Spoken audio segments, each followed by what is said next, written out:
Una vecina llamó a la policía porque vio a un hombre negro bajar de un Rolls Royce. Lo que ocurrió después puso patas arriba la autoridad del barrio y dejó una lección para todos. Riverside Estates no era un barrio cualquiera.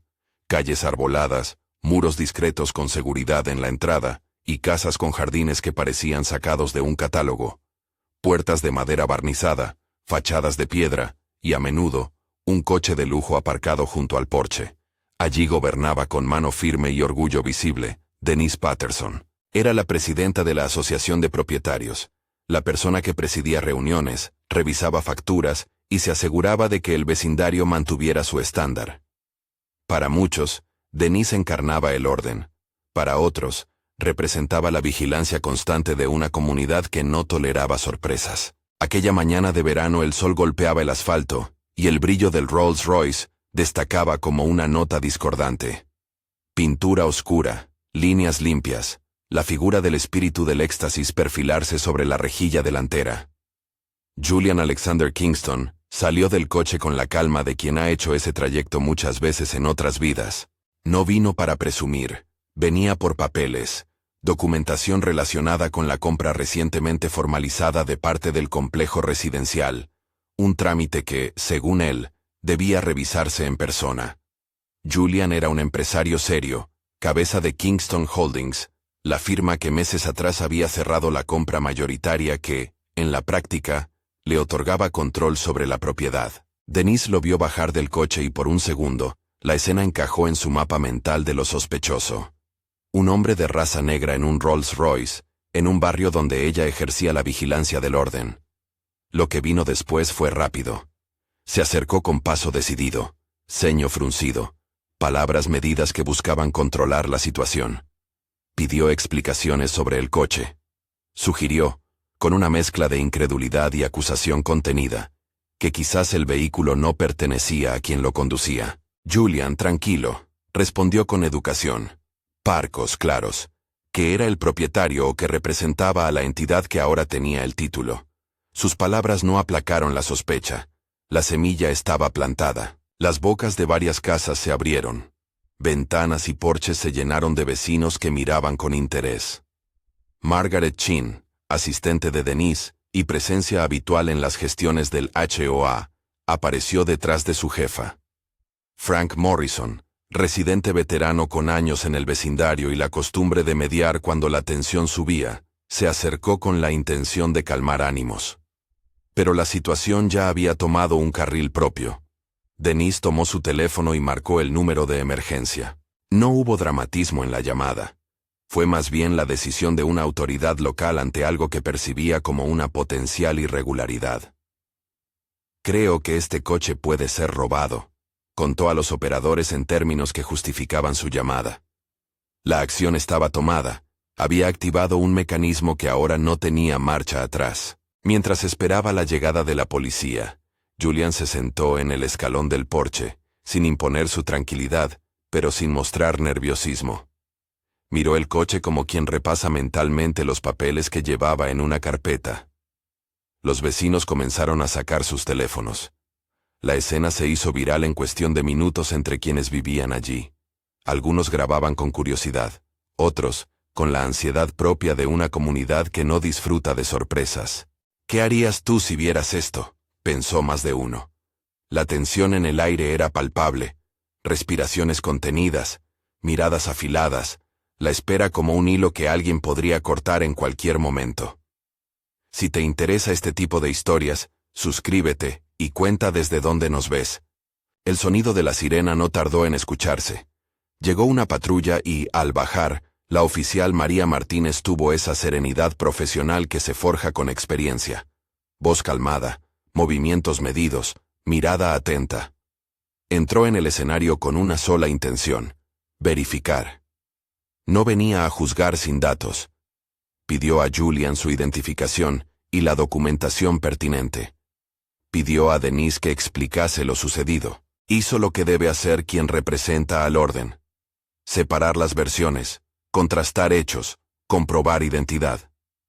Julian mostró su identificación, su tarjeta de negocios y, sobre todo, la carpeta con papeles. Dentro, Había contratos de compraventa, registros bancarios de la transacción y una serie de correos electrónicos impresos que detallaban la cadena de comunicación entre Kingston Holdings y la administración del complejo. Había también copias de cartas certificadas enviadas meses atrás al HEOA.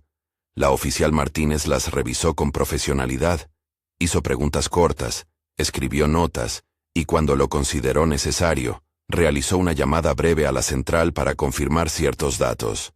No hubo dramatismo en su actuación, solo el procedimiento correcto. Comprobar nombres, fechas y la titularidad del vehículo, todo conforme al protocolo. Lo que vino después cambió el clima de la mañana. Las cartas certificadas que Julian presentó estaban fechadas y con acuse de recibo. Mostraban que la compra se había formalizado meses antes y que conforme a la ley que regula las asociaciones de propietarios, las notificaciones habían sido enviadas a la dirección oficial del HOA. Había también una cadena de emails, fechas, remitentes, respuestas, que sugerían que la comunicación había existido. Margaret Chin, que hasta entonces había permanecido en silencio junto a Denise, tuvo que reconocer que varios de esos correos habían llegado a su bandeja. Su voz tembló un poco cuando admitió que, por un fallo de organización o por una simple negligencia, no había trasladado la información a Denise ni a las actas correspondientes. No dijo que hubiera sido malicia. Dijo que había sido un error administrativo que terminó en omisión. En ese instante, el murmullo del vecindario se transformó en un zumbido más contundente. Las cámaras de los teléfonos enfocaron a Denise. Las miradas que antes eran de aprobación por su rol de control se tornaron inquisitivas. La presidenta se encontró, por primera vez en mucho tiempo, en el lugar de la persona que debe dar explicaciones. No fue una caída violenta, pero sí un desliz público. La oficial Martínez, tras verificar la documentación y consultar brevemente con la central, anunció que no había indicios de delito con respecto al vehículo, ni necesidad de procedimientos policiales adicionales. La acusación de que el coche fuera robado no se sostenía ante los hechos. El alivio se venció por una mezcla de vergüenza y tensión. Denise permaneció en silencio, consciente de que su acción había puesto a una persona en una situación potencialmente peligrosa, por una sospecha basada en prejuicio. Hubo quien pidió que pidiera disculpas. Hubo quien la miró con distancia, y hubo quien, como Frank Morrison, pidió prudencia. Esto nos tiene que servir para mejorar nuestros procesos, no para destruir a nadie, dijo en voz alta, conteniendo el tono confrontador. La comunidad, golpeada por la evidencia, empezó a preguntar por responsabilidades institucionales. ¿Cómo era posible que cartas certificadas no fueran registradas? ¿Quién revisaba las comunicaciones oficiales? ¿Quién llevaba las actas y las finanzas? Julian, cuya postura durante todo el episodio había sido de calma mesurada, no buscó humillar por placer. En público expresó su disgusto por la llamada, que había sido, a su juicio, injusta y basada en un prejuicio. Pero optó por una vía práctica. No quería que el episodio se convirtiera en una tormenta legal inmediata. No anunció demandas, no llamó a la prensa para amplificar su afrenta. En vez de eso, pidió la documentación que respaldara la gestión del HOA y propuso una auditoría, revisión de actas, finanzas y protocolos de comunicación. Su objetivo era claro y directo: evitar que errores administrativos y prejuicios volvieran a poner en riesgo a alguien más o a permitir abusos de poder. La petición de Julian fue un punto de inflexión. Cuando habló de auditoría, muchos vecinos comenzaron a ver el asunto como algo más que una disputa entre dos partes. Se abrió la posibilidad de reformar la gestión interna, de profesionalizar procesos y de exigir transparencia.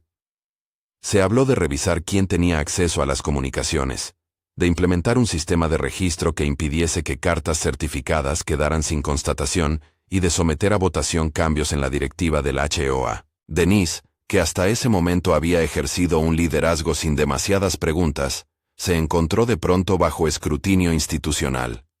El efecto en la calle y en las redes fue inmediato.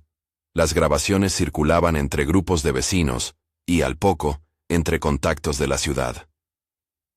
Para algunos, La escena fue una confirmación de que el perfilamiento racial sigue presente en pequeños episodios cotidianos. Para otros, una alarma sobre la fragilidad de las instituciones locales. No faltaron quienes defendieron a Denise como alguien que actuó desde la responsabilidad de cuidar el barrio. Tampoco faltaron quienes calificaron su acción como un ejemplo de lo que debería erradicarse. La discusión pública se abrió, compleja, con matices, sin soluciones sencillas. Margaret Chin, visiblemente afectada por la situación, dio su versión con honestidad. Hubo correos y cartas. No fueron debidamente procesados. Admitirlo no revertía la humillación, pero dejaba sobre la mesa la necesidad de reformas. Frank Morrison, que había tomado el papel de moderador, pidió que la comunidad no se dividiera en bandos de culpa y venganza. Sostuvo que la solución debía venir por procedimientos claros y no por castigos públicos que solo exacerbaran rencores. Esto debe resolverse con transparencia y con educación, dijo, y su voz encontró eco entre quienes temían que un mal gesto derivase en represión o en una campaña destructiva. Fuera del momento inmediato, la respuesta institucional comenzó a configurarse.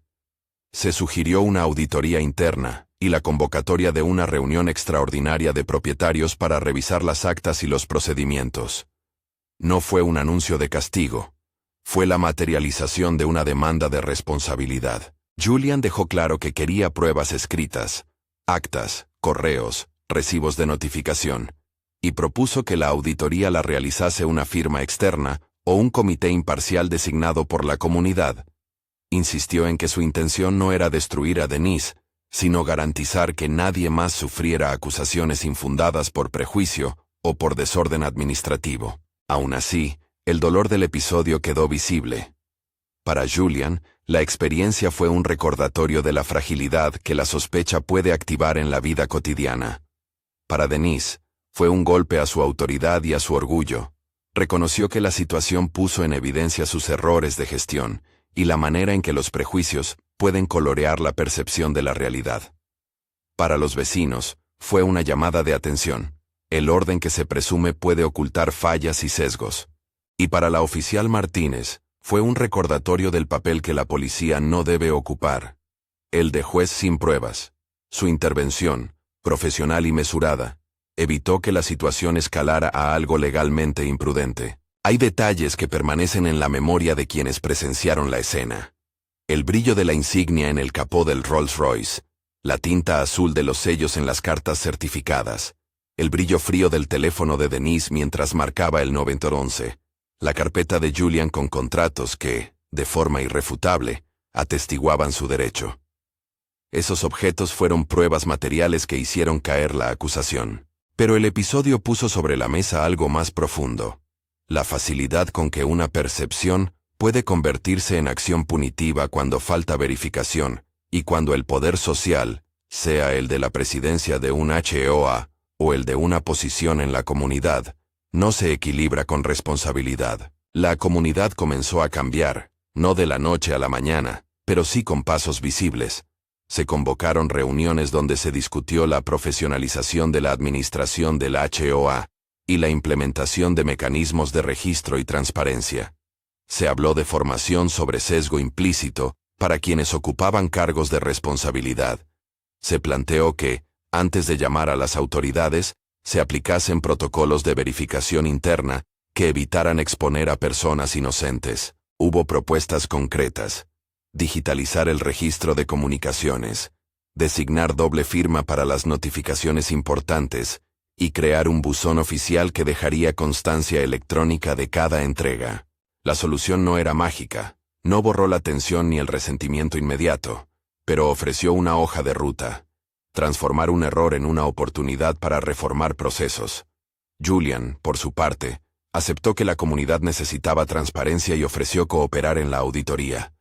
No buscó exposición mediática gratuita. Denise tuvo que enfrentar el escrutinio, y con ello, la posibilidad de rectificar su gestión. Margaret aprendió que la diligencia es tan importante como la intención. Y Frank, el moderador, confirmó que la prudencia y la mesura pueden paliar una mañana que, de otra manera, hubiera sido una escena irreparable. Queda una lección más amplia. El perfilamiento racial no siempre se presenta con grandes gestos. Muchas veces aparece en decisiones pequeñas que, acumuladas, pueden poner en riesgo la dignidad y la seguridad de las personas. Llamar a la policía sin una verificación mínima expone a alguien por una sospecha que puede estar teñida de prejuicio, y en comunidades cerradas, donde la confianza en ciertas figuras puede ser casi absoluta, la rendición de cuentas es esencial. No basta con buenos deseos, hace falta procedimiento, transparencia y, sobre todo, humildad para admitir errores. También está la reflexión sobre el poder económico. En este caso, la capacidad de Julian para presentar documentación y proponer una auditoría tuvo un efecto concreto. Obligó a la comunidad a revisar su conducta y sus prácticas. Esto plantea preguntas incómodas. ¿Debe el acceso a recursos ser lo único que determine la posibilidad de exigir justicia o transparencia? La respuesta no es simple. Lo que sí quedó claro es que en ocasiones la evidencia documental y la voluntad de hacer las cosas por canales formales son herramientas poderosas para restablecer la verdad y la equidad. No hubo grandes titulares de venganza ni campañas de linchamiento en redes. Lo que hubo fue algo quizás más valioso, un episodio que abrió una discusión incómoda y necesaria. La comunidad se encontró a sí misma en el espejo, viendo no solo la acción de Denise aquella mañana, sino las fallas acumuladas que permitieron que la acusación llegara a materializarse. Reuniones, auditorías propuestas y conversaciones sobre educación contra el sesgo comenzaron a poner en marcha cambios, aunque lentos y obligatorios. Julian, al final, decidió no convertir la afrenta en un caso penal inmediato. Prefirió reclamar cambios institucionales, documentación y garantías. Fue una opción consciente, transformar la ofensa en una palanca de mejora. Denise, por su parte, debió afrontar las repercusiones de su decisión y asumir la responsabilidad de que sus actos, cuando carecen de verificación, pueden hacer daño. Margaret prometió mejorar los procesos administrativos. Frank instó a la comunidad a aprender, no a castigar por impulso. En la vida cotidiana, episodios como el de Riverside Estates se reproducen en escalas diversas.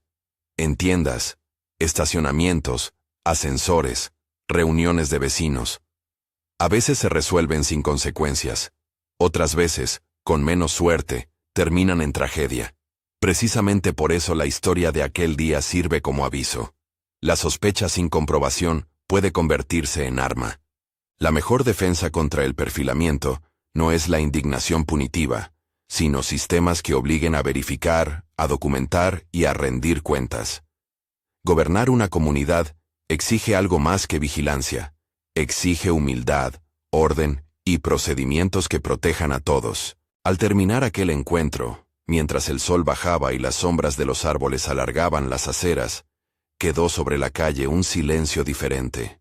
No el silencio de la indiferencia, sino el silencio de algo que ha aprendido y que tiene por delante decisiones concretas. Riverside Estates ya no sería exactamente el mismo lugar.